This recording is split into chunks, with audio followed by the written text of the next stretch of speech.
শেপগুলো দিতেই অনেকটুকু সময় চলে যায় ফিনিশিংটা আনতে বিশেষ করে। এখানের মধ্যে আমি ১ম এ এতটুকু কাজ করার পরে মনে হচ্ছিল আমি মনে হয় আজকে আর করবই না। পরের দিন যখন মানে একদম সকালবেলা ডেলিভারি দিব তখনই আমি করব। তারপরে চিন্তা করলাম ঠিক আছে আরেকবার ট্রাই করে দেখি, মানে যতটুকু আপনাদের সাথে ক্যামেরায় শেয়ার করেছি এরপর আমি ক্যামেরা অফ করে দিয়েছি, কারণ আমি চিন্তা করেছিলাম পরের দিন সকালবেলা করব।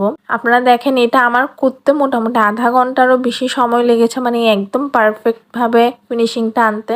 পুরোপুরি ফিনিশিং আনার পর জাস্ট উপরের দিকে একটা বর্ডারের কাজ ছিল, আর কোনো ডিজাইনই ছিল না। আর ও নিজেই বলেছে ওখানে যে নামটা বসবে ওইটা যেন আমি একদম হোয়াইটের মধ্যে করে দিই। আমি ভাবছি কেমন না কেমন লাগবে হোয়াইটের মধ্যে এরকম একটা কাজ করব, কিন্তু সেই সবজি দেখে কেকটা আসলে ভালো লাগছিল। হার্ট ব্রোকেন কেক হিসেবে একদম পারফেক্ট ছিল। আপনারা অবশ্যই জানাবেন কেকটা কেমন লেগেছে। ধন্যবাদ।